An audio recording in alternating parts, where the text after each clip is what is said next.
जय जिनेन्द्र। जैन धर्म और दर्शन का स्वाध्याय हम सभी कर रहे हैं। मुनि श्री प्रमाण सागर जी द्वारा विरचित।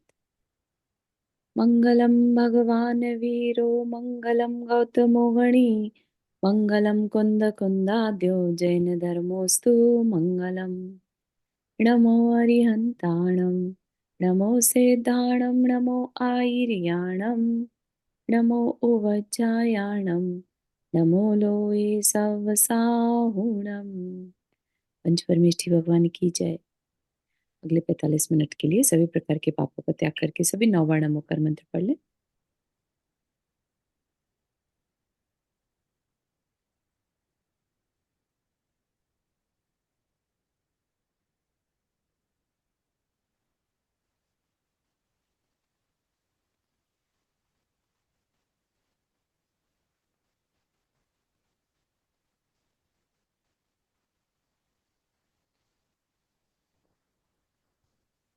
तो यहाँ पर जो हमारा विषय चल रहा था, पिछले हफ्ते तो क्लास नहीं हो पाई थी और शायद उसके पहले भी काफी डिस्टरबेंस रहा।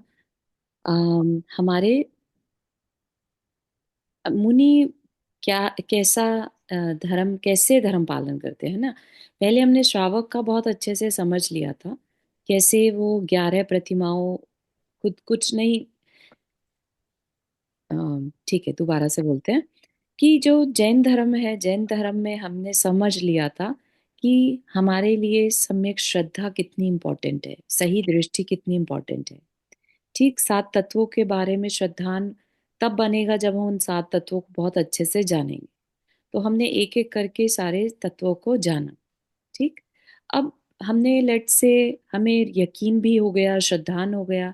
अब उसे उसके बाद क्या करना, ये क्वेश्चन हर एक के मन में आ सकता है। तो उसके लिए कहा दो रास्ते हैं, है ना। ऐसे लोग जिन्होंने ऑलरेडी गृहस्थी को एक्सेप्ट कर लिया है, उनके लिए भी रास्ता है। और जिन्होंने अभी तक गृहस्थी को एक्सेप्ट या तो नहीं किया है या करने के बाद भी उसे छोड़ने का मन बना लिया है, ठीक है, तो वो है मुनि मार्ग। ठीक।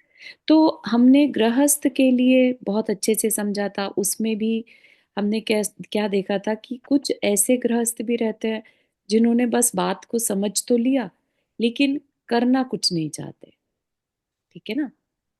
वो गृहस्थ सम्यक दृष्टि गृहस्थ कहलाते हैं लेकिन अव्रती हैं। राइट। लेकिन ऐसे गृहस्थ भी हैं जो गृहस्थी में ही रहकर व्रतों का भी पालन करना चाहते हैं और आगे कभी समय मिले, मौका मिले तो मुनि धर्म को भी पालन कर सके। उसके लिए क्या तैयारी करना, तो उसके लिए कह दिया अणुव्रत और फिर प्रतिमाओं को धारण करना। ठीक है ना। और ऐसा नहीं है कि प्रतिमा धारण करके ही मुनि बना जा सकता है, नहीं। अणुव्रत को पालने वाला ब्रह्मचारी कोई है, जिसने शुरू से ही जिसके अंदर वैराग्य है, वो सीधा भी मुनि बन सकता है। ठीक है। ये तो एक जो प्रतिमा वाली जो व्यवस्था है वो उन श्रावकों के लिए है जो एकदम से सब कुछ नहीं छोड़ पा रहे। ठीक है ना। तो स्टेप बाय स्टेप चलने को उनको कह दिया। अब हमारी जो बात चल रही है यहाँ पर वो मुनि धर्म की चल रही है ना। मुनि धर्म भी कौन लोग हैं, हम ही में से ऐसे लोग हैं जिन्होंने मन बना लिया कि बस अब हो गया, बहुत घूम लिए इस संसार में, अब और नहीं घूमना। ठीक है ना। दृढ़ता पाल कर ली है और गृहस्थी के चक्कर में भी अब नहीं है। ठीक है ना। तो ये क्या है, मुनि व्रत। ठीक है, जिसे हम दूसरे शब्दों में कहे तो रत्नत्रय धारण कर लिया। रत्नत्रय क्या है, सम्यक दर्शन, सम्यक ज्ञान, सम्यक चारित्र। ठीक है ना। जो गृहस्थ में है वो जरूरी नहीं है कि चारित्र हो उसके पास। राइट। लेकिन मुनि बने हैं तो चारित्र होगा ही होगा। तो मुनि बनकर क्या क्या चीजें पालन करनी ही पड़ती हैं, उनके पास कोई उस चीज के लिए एक्सेप्शन नहीं है। और एक्सेप्शन ढूंढे भी क्यों, है ना। अगर कोई पर्सन डिसाइड करता है मुझे चारित्र नहीं पालन करना, तो इसका क्या मतलब है कि वो अपने कंफर्ट जोन से बाहर नहीं आना चाहता। तो इसमें नुकसान किसका है, उसी जिसका, जो आज अपने शरीर को, इंद्रियों को आराम देना चाहता है, नुकसान उसका है कि अच्छा एक एनवायरनमेंट मिला था, करने की क्षमता भी थी, सब कुछ था, फिर भी अपने प्रमाद में रह गए कि हमसे नहीं होता, ठीक है? तो मुनि बनने की जिसने ठान ली वो 5 महाव्रत, है ना? उन महाव्रतों में हम देख रहे थे कि अहिंसा, सत्य, अचौर्य ये हो चुके थे हमारे पास, ठीक है? अब आता है ब्रह्मचर्य और उसके बाद अपरिग्रह, ठीक है? उन दोनों को देखते हैं तो हमारा क्या कंप्लीट हो जाएगा? 5 महाव्रत। फिर उनके जो 28 मूल गुण है ना, हम उनको देख रहे हैं, राइट? उन 28 मूल गुणों में क्या आता है, ठीक? ब्रह्मचर्य महाव्रत। इस महाव्रत का पालन करने वाले जैन मुनि के लिए यौन आकर्षण से मुक्त होना अनिवार्य है। क्यों? क्योंकि उसके कारण बहुत तरह के पाप में संलग्न होना पड़ता है, ठीक है ना? और मुनि कैसे रहते हैं? स्वतंत्र रहते हैं, वो किसी के अधीन नहीं है, किसी भी इंद्रिय के अधीन नहीं है, किसी पर्सन के अधीन नहीं है ना? मन के अधीन नहीं है। लेकिन अगर ब्रह्मचर्य व्रत पालन नहीं करेंगे तो अधीनता को स्वीकार करना होगा, ठीक है ना? तो क्या करते हैं मुनि? क्योंकि वैसे भी उन्होंने जगत काय स्वभाव को जान लिया, वैराग्य उनके अंदर है, अशुचि भावना का वो चिंतन करते हैं, तो उनके लिए ब्रह्मचर्य पालन करना कोई बड़ी बात नहीं है। मन वचन काय से यौन विकारों का सेवन करने कराने तथा अनुमोदन करने का निषेध है। यही नवकोटि ब्रह्मचर्य या नवकोटि शील कहलाता है, ठीक है? किसी भी तरह से करना, कृतकारित अनुमोदन, तो किसी भी तरह से ये पाप नहीं लगाते। यौन आकांक्षा यानी अंदर में इच्छा को समस्त अधर्मों का मूल तथा महादोषों का प्रथम स्थान कहा गया है। इससे अनेक प्रकार के पाप उत्पन्न होते हैं। हिंसादिक दोषों एवं कलह संघर्ष का जन्म होता है। यह सब समझकर जैन मुनि यौन आकांक्षा पर पूर्ण विजय कर लेते हैं। वे उन सभी भौतिक एवं मानसिक परिस्थितियों से दूर रहते हैं जिनसे किंचित भी काम उद्दीपन की आशंका हो, ठीक है? भौतिक मतलब फिजिकल एग्जिस्ट जो करता है, और मेंटली भी, ठीक है ना? इन सब चीजों से ऐसी सिचुएशंस भी नहीं बनने देते। ब्रह्मचर्य महाव्रत की दृढ़ता एवं सुरक्षा के लिए वे राग पूर्वक स्त्रियों की चर्चा नहीं करते, न ही उनमें राग बढ़ाने वाली कथाओं को सुनते हैं, है ना? हमने जब प्रमाद की चर्चा की थी तो उसमें 4 कथाएं आती हैं, राइट? 4 विकथाएं, स्त्री कथा, राज कथा, चोर कथा और भोजन कथा, ठीक है ना? तो स्त्री कथा ये क्या है? प्रमाद है, अननेसेसरी उनकी बात करना, दुर्भावना पूर्वक उनके अंग उपांग का अवलोकन भी नहीं करते। इसी प्रकार पूर्व में भोगे हुए भोगों का स्मरण भी नहीं करते तथा गरिष्ठ उत्तेजक और काम उत्पादित भोज्य पदार्थों का सेवन एवं अपने शरीर के संस्कार का भी त्याग करते हैं। ब्रह्मचर्य व्रत की रक्षा के लिए यही 5 भावनाएं हैं, ठीक है? क्या 5 भावनाएं हैं? उनकी चर्चा नहीं करना, ठीक है? उनके अंग उपांग का अवलोकन नहीं करना, पूर्व में भोगे हुए भोगों का स्मरण नहीं करना, गरिष्ठ उत्तेजक और काम उद्दीपक भोज्य पदार्थों का सेवन नहीं करना, और अपने शरीर का संस्कार भी नहीं करना, यानी शरीर को सजाना संवारना, है ना? कोई क्यों करेगा? अपने लिए तो कोई करता नहीं, दूसरों को हम अच्छे लगे उसके लिए शरीर को सजाते संवारते हैं। तो मुनि महाराज के अंदर वो भाव ही नहीं है, तो वो ऐसा नहीं करते, ठीक है? तो ये थी ब्रह्मचर्य व्रत की 5 भावनाएं। अब है अपरिग्रह महाव्रत।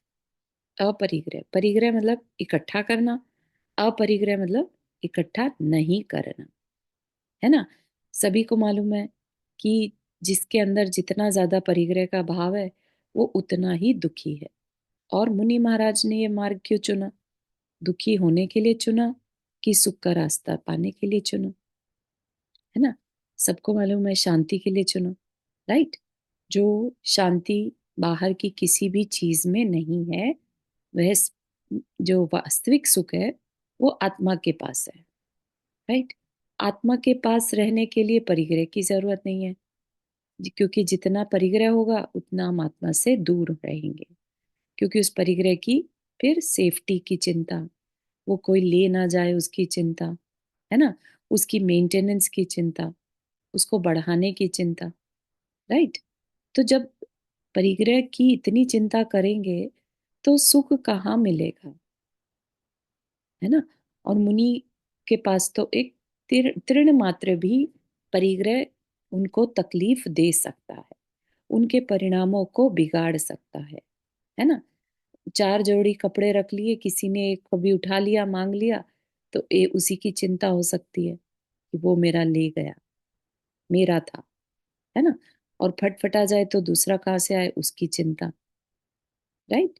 तो हल्का-सा परिग्रह भी वो अपने पास इसलिए नहीं रखते ताकि विकल्प ही ना हो। भले ही कितनी सर्दी, कितनी गर्मी सहनी पड़ जाए, लेकिन परिग्रह नहीं रखेंगे क्योंकि चिंता किसकी है यहाँ पर सबसे ज़्यादा? शरीर के बजाय आत्मा की। ठीक है ना? समझ रहे हैं आप कितना फ़ोकस उनका आत्मा की तरफ है कि हर तरह की तकलीफ़ उठाने को रेडी हैं। कोई उनके ऊपर हँसे, कुछ करे, है ना?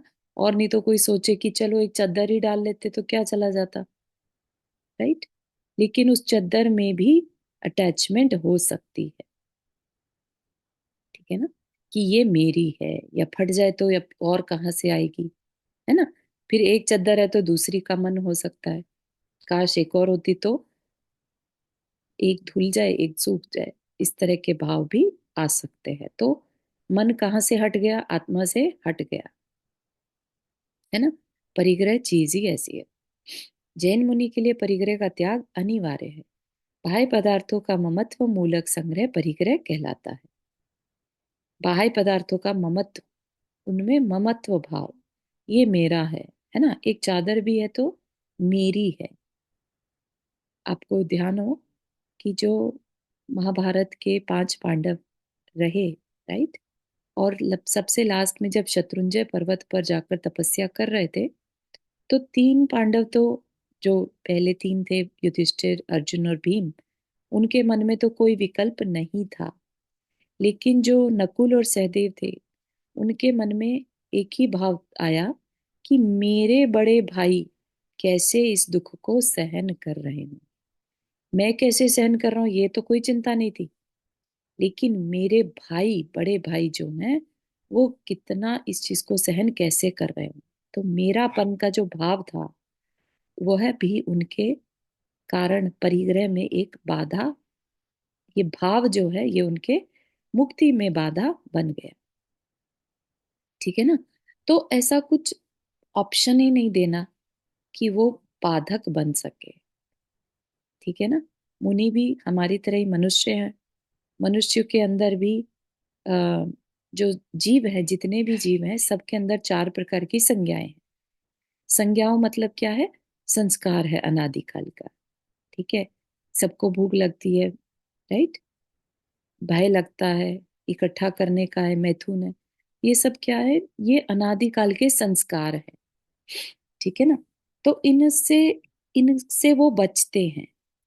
ये संस्कार इतने स्ट्रॉन्ग होते हैं, संज्ञाओं के संस्कार, कि ये मुनि अवस्था में भी छोड़ते नहीं हैं। मुनियों को भी भय लग सकता है, कोई मेरी चीज़ उठा के ना ले जाए, इसलिए रखो ही मत। शरीर से प्यार ही मत करो कि कोई आकर अटैक कर दे तो कोई फ़र्क ही नहीं पड़ रहा है ना? कोई रिश्तेदार नहीं, कोई कुछ नहीं, तो किसी चीज़ का भय ही नहीं। तो ऐसा संज्ञाओं को देखते हुए ये 28 मूल गुण बना दिए गए, ठीक है ना? 28 मूल गुण तो कहने की बात है। मेन बात क्या है कि किसी भी तरह का डिस्ट्रैक्शन ना क्रिएट हो, ठीक है ना? मनुष्य की सारी दौड़-धूप परिग्रह के अर्जन, रक्षण और संवर्धन के लिए होती है। अर्जन मतलब कमाना, है ना? फिर उसकी रक्षा करना और संवर्धन, उसे बढ़ाना। बाह्य पदार्थों के प्रति होने वाली आसक्ति ही हमारी अशांति का मूल कारण है। मनुष्य यदि अपने पास तिल तुच्छ मात्र भी कुछ रखता है तो उसके प्रति आसक्ति से रहित नहीं हो सकता, है ना। तो कई बार एक चक्रवर्ती भी आसक्ति रहित हो सकता है, राइट। और कई बार एक क्या कहते हैं, अम, एक गरीब भी जो झोपड़ी में रहता है ना, वह भी पूरी तरह से आसक्ति में डूबा हुआ कहलाया जाता है, क्योंकि उस पे चार चीजें हैं, लेकिन इतनी जबरदस्त आसक्ति है उसके अंदर उन चीजों की कि उससे छूट ही नहीं रहा है। जो थोड़ा बहुत मिला उसे, उसको उसी में आसक्ति जुड़ी हुई है, right? तो यहाँ पर चीजों के होने ना होने से फर्क नहीं पड़ रहा है, कितनी है उससे भी फर्क नहीं पड़ रहा है, उनमें हमारा ममत्व भाव कितना है ना। एक छोटे से बच्चे के पास भी अगर कोई टॉय होता है, उसको रहते हैं मेरा टॉय है, राइट, ये मेरे पेरेंट है, और वो उनके साथ शेयर नहीं करना चाहता। ये क्या है, अनादि के संस्कार है, ठीक है। उसको लगता है ये मेरा है। जानवरों को भी आप नोटिस करिए, तो जानवर भी चीजें इकट्ठी करने में इंटरेस्ट रखते हैं, छोटी छोटी चीजें से अपना एक जो घर का, घर जिसे हम घर कहते हैं, भले ही हमारा घर क्या है, अम, ईंट पत्थरों का घर है, राइट। लेकिन अगर आप देखें तो एक चिड़िया का घोंसला कभी नोटिस करिए, उसको भी वो तरह तरह के तिनके, एक तरह के तिनके नहीं रहते, तरह तरह के तिनके, कॉटन, है ना, जो भी उनके लिए उनको कंफर्टेबल लगता है, वो उससे अपना घर बनाकर और उसमें कंफर्टेबल फील करते हैं। तो सब अपने अपने लेवल का परिग्रह करते हैं, ठीक है ना। तो परिग्रह करना जीव का स्वभाव बन चुका है, बना है, मतलब चुका है तो नहीं, होता ही है, ठीक है ना।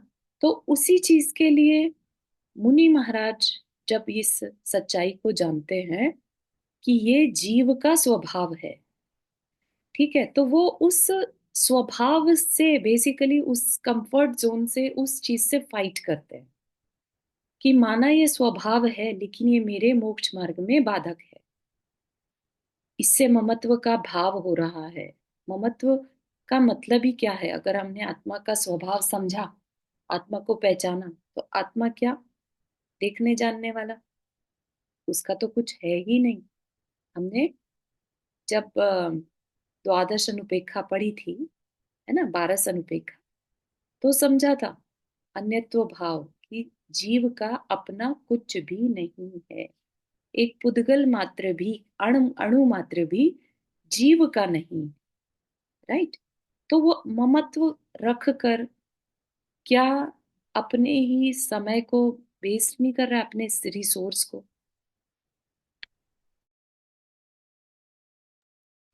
राइट। हमें जो समय मिला है सिर्फ और सिर्फ अपनी आत्मा के चिंतन के लिए मिला, ये समझ लीजिए कि जो रिसोर्सेज है वो आत्मा के चिंतन के लिए है। अब इसके बाद हमारी चॉइस है कि हम उसे कितना मिसयूज करते हैं, ठीक है।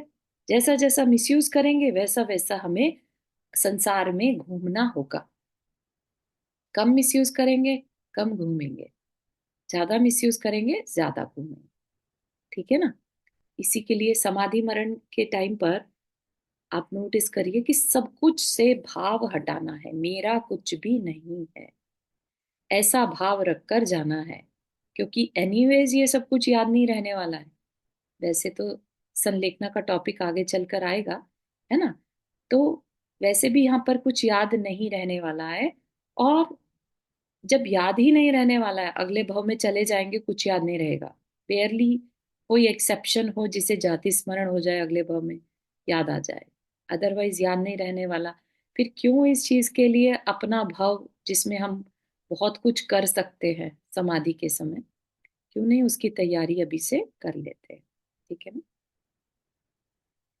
जिस प्रकार हमारे शरीर में लगी हुई एक छोटी सी फांस भी हमारे लिए कष्टकर होती है, उसी तरह एक छोटी सी लंगोटी की चाहत भी कैसे पूरे संसार की सृष्टि कर देती है, इससे हम पूरी तरह से परिचित हैं, है ना।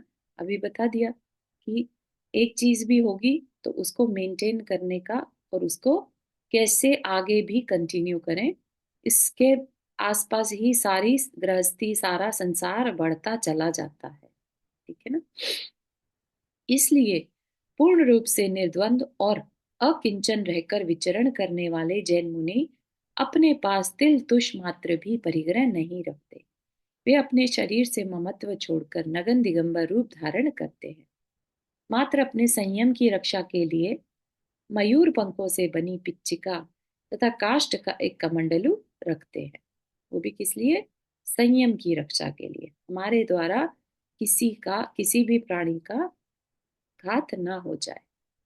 जरूरत पड़ने पर धर्म ग्रंथ भी किसी के द्वारा दिए जाने पर रख लेते हैं।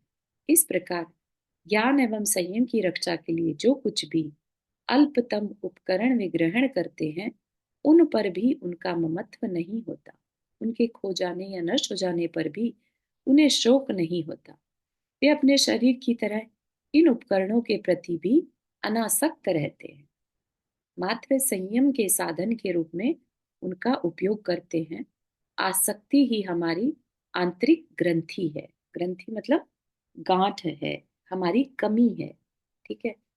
तो क्या है जो परिग्रह है? आसक्ति, सॉरी, आसक्ति मूर्छा परिग्रह का है ना।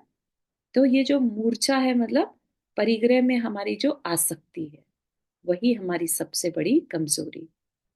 इस ग्रंथि के खुल जाने के कारण जैन मुनि निर्ग्रंथ कहलाते हैं, है ना। संसार में अनेक प्रकार के विषय हैं। उनमें से कुछ मनोज्ञ अथवा मन को प्रिय लगने वाले तथा कुछ अमनोज्ञ यानी मन को अरुचिकर लगने वाले पदार्थ हैं। मनोज्ञ विषयों के प्राप्त होने पर राग बढ़ता है तथा अमनोज्ञ विषयों के मिलने पर द्वेष बढ़ता है। राग द्वेष के कारण ही उनके संचय और त्याग की भावना आती है। इसलिए जैन मुनि अपरिग्रह महाव्रत की रक्षा के लिए मनोज्ञ और अमनोज्ञ स्पर्श रस गंध रूप और शब्द रूप पांचों इंद्रियों के विषयों में राग द्वेष का त्याग कर देते हैं, जिससे कि उनके ग्रहण और त्याग का विकल्प समाप्त हो जाता है। आप नोटिस करिए कि ग्रहण त्याग करूं, करने में कोई बुराई नहीं है। हम पहले चीजों को इकट्ठी करें और उनका त्याग कर दे, क्या बुराई है इसमें? वो कह रहे हैं कि अगर चीजें होंगी तो उनके त्याग का भी विकल्प रहेगा।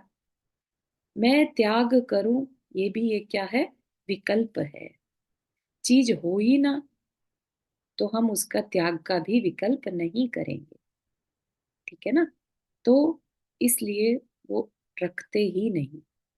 अननेसेसरी संकल्प विकल्प में क्यों पड़ना, है ना। हमने जाना था ना कि ये कल ही के सेशन में अनादिकाल से हम इन संकल्प विकल्पों में पड़े हैं और हमारा मन उनमें ज्वल जल रहा है। ठीक है ना। मन में ये संकल्प विकल्प से हम क्या कर रहे हैं? अपने ही संसार को बढ़ा रहे हैं। अब मुनि बन गए, बहुत रेयर अपॉर्चुनिटी मिली है, तो क्यों उसमें परिग्रह करके अपना ही कीमती वक्त, कीमती समय जो अभी कुछ सालों का बचा है, क्यों वेस्ट करूं? ठीक है ना। तो ये समझदारी की बात है। ये एक अम, विवेक की बात है। जो मुनि महाराज क्या करते हैं, विवेक से काम ले रहे हैं कि क्या ये मेरे लिए वर्थ इट है, क्या ये चीजें इकट्ठी करना मेरे लिए वर्थ इट है। अगर वर्थ इट होता तो तीर्थंकर भी क्यों छोड़ देते, रखे रहते। चक्रवर्ती ने छोड़ दिया, राइट। तो अननेसेसरी इनकी संभाल में देखेंगे तो तकलीफ भी होगी, राइट, तो छोड़ दिया। अब चाहिए ही नहीं, रखना ही नहीं। ठीक है ना। अब इसके बाद आती हैं 28 मूल। हाँ, चारु जी, अपरिग्रह महाव्रत की 5 भावनाएं कौन सी है बताओ, ठीक। 5 भावनाएं, राइट। हाँ। तो कहा कि आ, मनोज्ञ अमनोज्ञ जो भी 5 इंद्रिय के विषय है ना, उनमें राग द्वेष का त्याग। ठीक है। उनमें पांचों इंद्रियों के विषयों में नहीं पड़ना, फिर उनके ग्रहण त्याग का विकल्प नहीं रखना, ठीक है ना। और क्या है यहाँ पर? आ, ये अरुचिकर लगने वाले पदार्थ नहीं रखना। वही वही पांच, ये जो ऊपर के पांच बताए, हाँ, वही ये स्पर्श रसगंध के ऊपर राइट, लगाए हैं। यस। ओके, ठीक है तो ठीक है। इन्हीं को ही कह दिया जो हाँ हाँ। दिखाई देने वाले रस गंध रूप पांचों इंद्रियों के विषयों में राग ठीक है द्वेष करते ठीक है। हैं। ठीक है, तो ये हुए 5 महाव्रत। महाव्रत से क्या मतलब था यहाँ पर? क्योंकि हमारा पर्पस इस पर्याय में क्या है? पाप से बचना, ठीक है ना। ये भी विषय हमने कल देखा था कि हमें करना क्या है, कर पर कर दो, है ना। हाथ पर हाथ रख कर बैठो या सही सही पुरुषार्थ क्या करना, हमें हमारे हम अपने आप को पाप से बचाना और समता में रहना। कर पर कर दो, शांत बैठ जाओ, ठीक है ना, विकल्प रहित हो जाओ। और आप नोटिस करिए कि यही एग्जैक्टली मुनि महाराज कर रहा है। उनका और काम ही क्या है? उनको कोई जॉब की चिंता नहीं, बिजनेस की चिंता नहीं, परिवार की चिंता नहीं। वो कर क्या रहे हैं? अपनी आत्मा का चिंतन, ठीक है ना। तो और आत्मा के चिंतन से वो क्या कर पा रहे हैं? अपने आप को 5 पापों से बचा रहे हैं, ठीक है। तो इसलिए 5 महाव्रत उन्हें पापों से पूरी तरह से बचा लेते हैं, ठीक। अब है 5 समिति। समिति का मतलब क्या है? सावधानी। 5 सावधानी रखने को कहा। कैसी सावधानी? तो 5 सावधानी में उनके जो वो करते हैं काम, जो करने पड़ते हैं उन्हें, राइट। अब मनुष्य है तो शरीर की जो डेली की क्रियाएं हैं वो तो होंगी, राइट। भोजन भी ग्रहण करना होगा, राइट। बोलना भी है, जो भी बोलना है, मौन भी धारण करने को कर सकते हैं। लेकिन अगर बोले तो कैसा बोले, ठीक है। तो जो अपनी इंद्रियां हैं उनको कैसे यूज करें? जो करना ही पड़ रहा है तो कैसे यूज करें? तो इसका मतलब है सावधानी पूर्वक, हर समय अवेयरनेस के साथ, कहीं पर भी प्रमाद ना आ जाए, ठीक है ना। क्योंकि अगर प्रमाद आया तो वो हिंसा का दोष लगेगा, है ना। जैसे ईर्ष्या समिति, 4 हाथ आगे देखकर चलना। अब कोई मुनि महाराज ना चले 4 हाथ आगे देखकर, वो उनका प्रमाद हो गया। अगर उसमें कोई कीड़ा उनके पैर के नीचे आता है तो उन्हें हिंसा का दोष लगेगा। लेकिन अगर 4 हाथ आगे देखकर चल रहे थे, उनके अंदर अवेयरनेस थी कि मेरे द्वारा कोई जीव का घात ना हो जाए, और फिर भी अचानक से पैर बचाते बचाते भी कोई जीव उनके पैर के नीचे आ जाए, तो उनको हिंसा का पाप नहीं लगता। इतना मैटर करता है, सावधानी की इतनी इंपॉर्टेंस है, ठीक है ना। तो मुनि सावधानी रख सकते हैं, है ना, उनसे होने वाले पाप को नहीं बचा सकते, ठीक है। तो जैन मुनि प्राकृतिक प्रकाश में 4 हाथ भूमि को देखकर शुद्ध और निर्जंतुक भूमि में ही विहार करते हैं। यह उनकी ईर्ष्या समिति है। वे निंदा व चापलूसी आदि दूषित भाषाओं का त्याग कर सदैव संयत, नपितुली, सत्य प्रिय और हितकारी वाणी का ही प्रयोग करते हैं, है ना। एक सभ्य इंसान वैसे भी जो अशब्द होते हैं, जो गाली वाली जो भाषा होती है ना, उसका प्रयोग नहीं करते। ये उनकी क्या है? भाषा समिति कहलाती।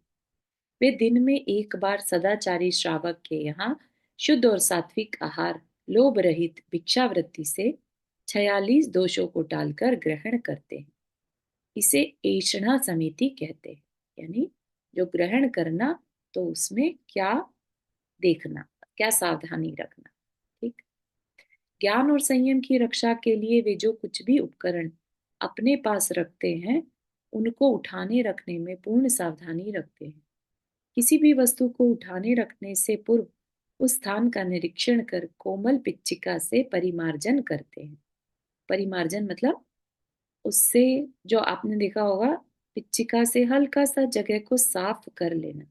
उससे किसी भी जीव को हर्ट नहीं होता। ठीक है, तो कोमल पिच्चिका से परिमार्जन, परिमार्जन मतलब साफ कर लेना, यह उनकी आदान निक्षेपण समिति कहलाती। अपने मलमूत्र का त्याग दूर एकांत विस्तृत सूखे एवं जंतु रहित ऐसे स्थान पर करते हैं जहां किसी को आपत्ति न हो।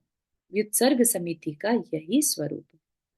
ये 5 कार्य अनिवार्य रूप से उन्हें करने पड़ते हैं, तो उनमें क्या सावधानी रखे, ये बतलाती है 5 समिति। ठीक है ना। उससे पहले हमने 5 महाव्रत देखे थे, फिर पंच इंद्रिय रोध या पंच इंद्रियों का निषेध, पंच इंद्रियों का संयम, इंद्रिय संयम। ठीक।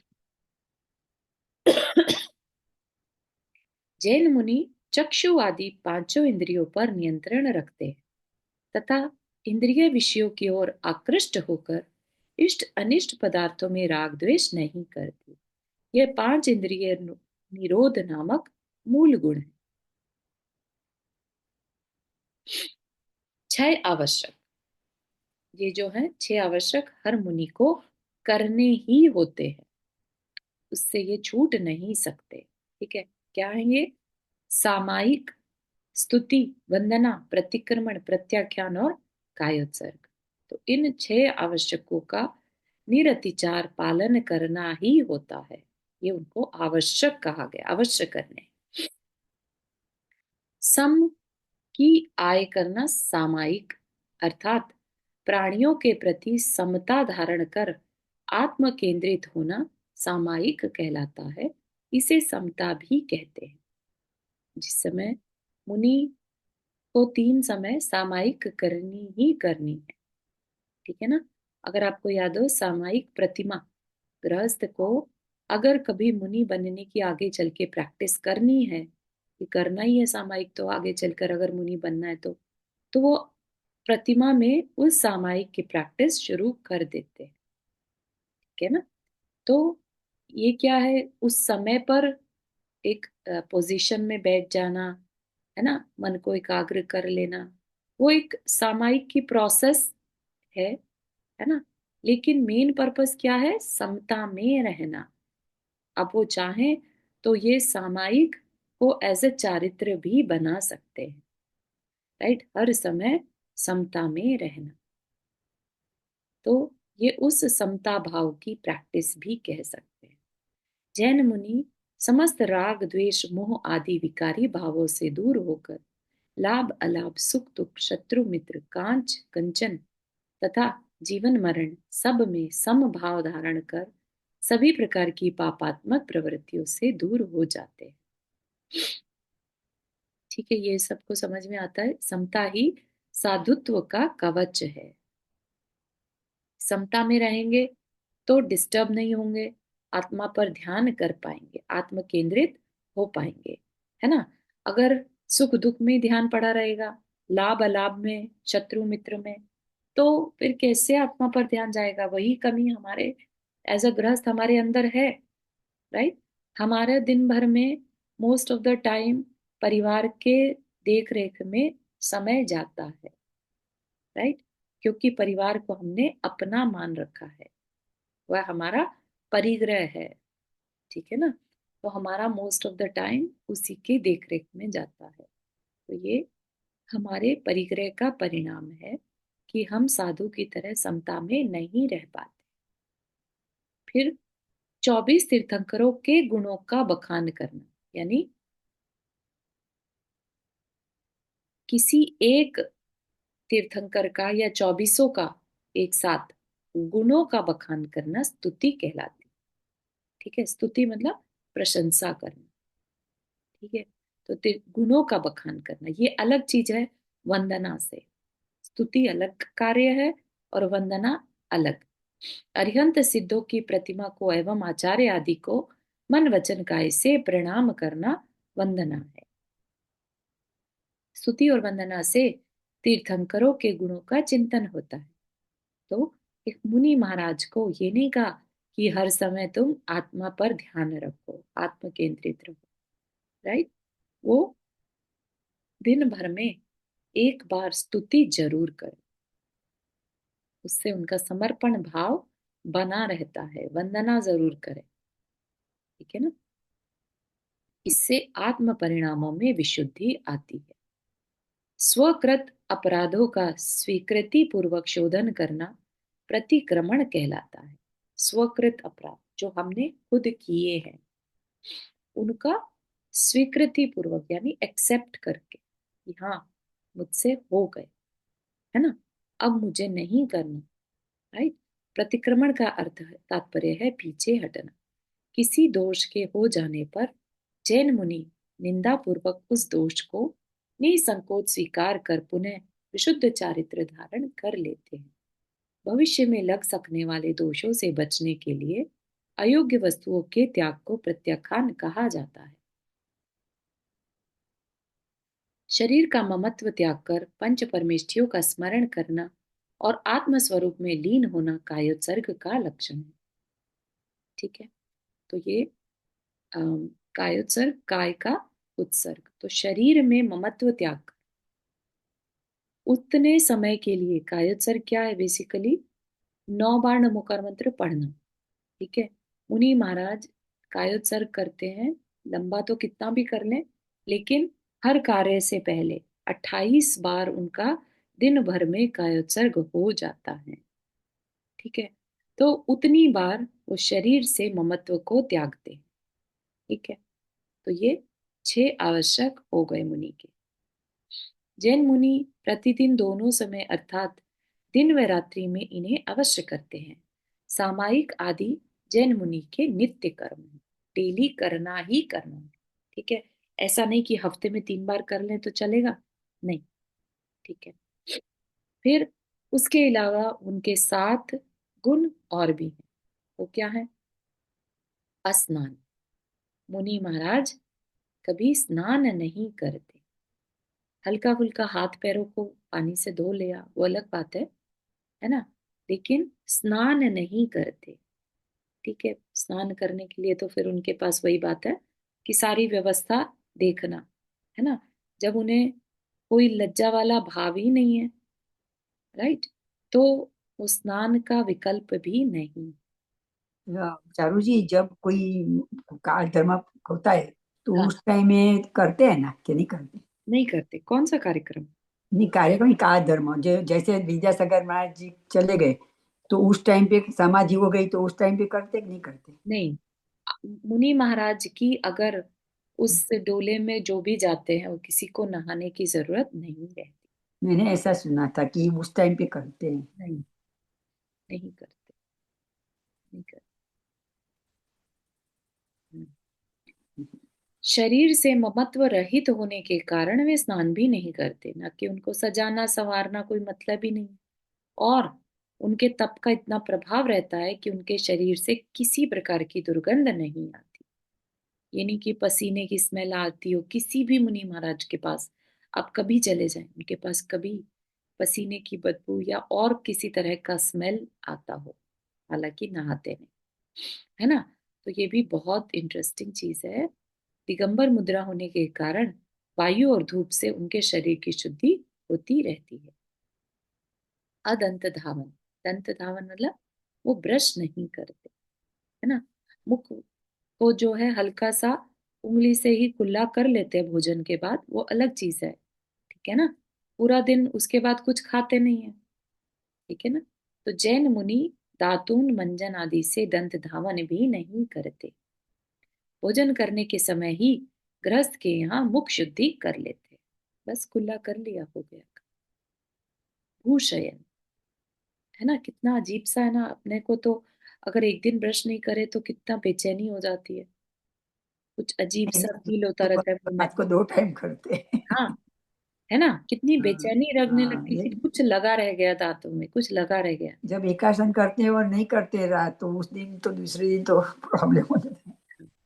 है ना, तो ये भी बहुत मैटर करता है, मतलब बहुत बड़ी तपस्या है ये भी। बहुत हार्ड है। भूशयन, जमीन पर सोना। जैन मुनि गद्दे, तकिया अथवा अन्य किसी प्रकार की शैया पर शयन नहीं करते, अपितु अपने स्वाध्याय, ध्यान एवं पद विहार जन्य थकान को दूर करने के लिए भूमि, शिला, लकड़ी के पाटे, सूखे घास एवं चटाई पर ही विश्राम करते। स्थिति भोजन, एक भुक्ति, एक समय पर एक पोजीशन में भोजन करना, वो भी खड़े होकर। जैन मुनि शरीर को एक गाड़ी की तरह समझते हैं, उसके सहारे ही वे अपनी संयम यात्रा को पूर्ण करते हैं। जिस प्रकार गाड़ी को चलाने के लिए उसमें तेल डालना जरूरी है, उसी प्रकार शरीर रूपी गाड़ी को चलाने के लिए वे 24 घंटे में एक बार खड़े खड़े अपने हाथों को ही पात्र बनाकर गोचरी वृत्ति से आहार करते हैं। गाय जिस प्रकार घास डालने वाले व्यक्ति पर थोड़ी भी नजर न डालकर अपने आहार को लेती है, उसी प्रकार जैन मुनि देवांगनाओं के समय सुंदरियों के द्वारा भी भक्ति पूर्वक आहार देने पर निर्मल मनोवृत्ति से भोजन करते हैं। उनकी आहार चर्या को भ्रामरी वृत्ति भी कहा गया है। जिस प्रकार भ्रमर पुष्पों को पीड़ा पहुंचाए बिना उसके रस को ग्रहण करता है, उसी प्रकार वे भी गृहस्थ के यहाँ अपने लिए बनाया गया रूखा सूखा सरस विरस जैसा भी भोजन मिलता है, शांत भाव पूर्वक ग्रहण करते हैं।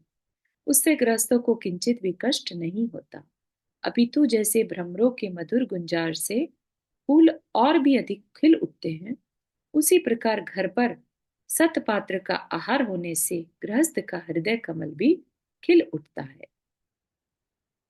श्रावक आहार दान की इन घड़ियों को अपने जीवन की सुनहरी घड़ियों में गिनता है, क्योंकि साधु को आहार देने से उसके गृहस्थी के कार्यों से अर्जित समस्त पाप धुल जाते हैं।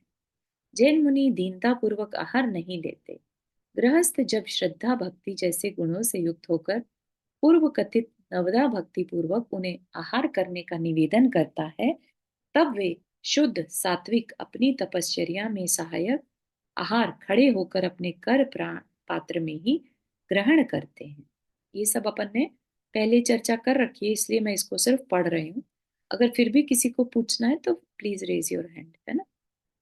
भोजन के काल में वे किसी प्रकार की याचना नहीं करते, बल्कि जिस प्रकार मकान में आग लग जाने पर जिस किसी प्रकार के जल से उसे बुझाने का प्रयत्न करते हैं, उसी प्रकार गृहस्थ द्वारा दी जाने वाली सरस विरस किसी प्रकार के भोजन को भी समता पूर्वक ग्रहण कर अपने पेट की अग्नि बुझाने का प्रयास करते हैं।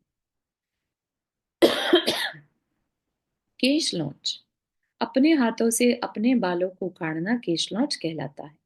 जैन मुनि 2 माह से 4 माह के भीतर अपने हाथों से सिर और दाढ़ी मूछ के बाल उखाड़कर केश लौंच करते हैं। केश लौंच करने का उद्देश्य शरीर के प्रति निर्ममत्व एवं स्वाधीनता की भावना को बल पहुंचाना है।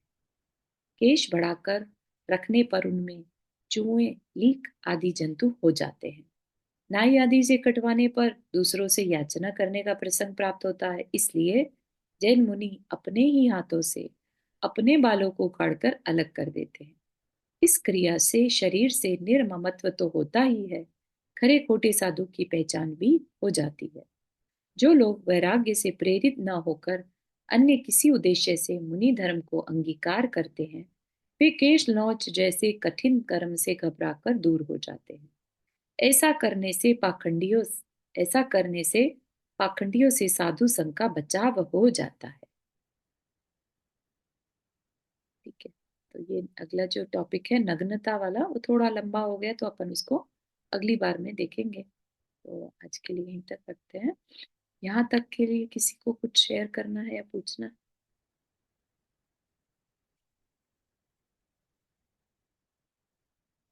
मंजन लेने के लिए क्यों ना बोलिए मेरे ऊपर वो अगेन मंजन दातून ये सब रखना पड़ेगा ना उन्हें फिर। नहीं, जो लोग आहार कराते हैं वही दे तो नहीं चलेगा। उनके निमित्त से होगा। देखो, आहार ग्रहण करना ये तो उनके घर जो बना वो खा लिया, राइट।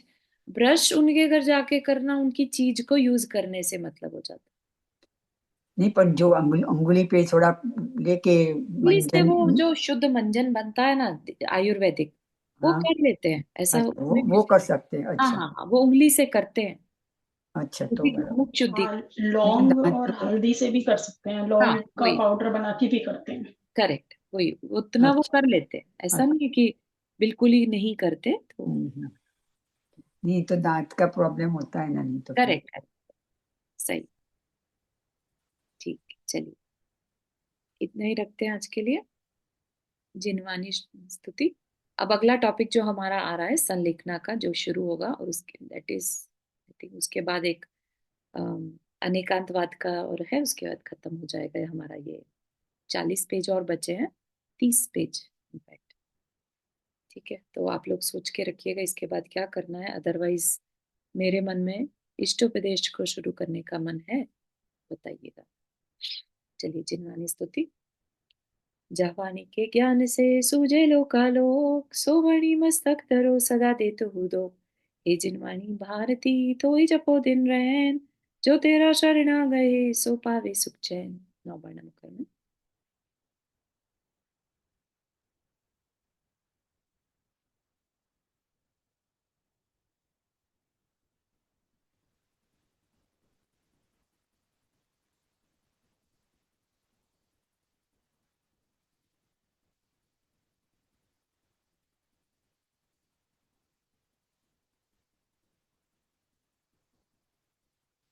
सभी को जय जिनेन्द्र। जय जिने जय जिनेन्द्र जय सभी को। जिनेन्द्र। जय जय जिनेन्द्र जिनेन्द्र सभी को। सभी को। जय जिनेन्द्र। सभी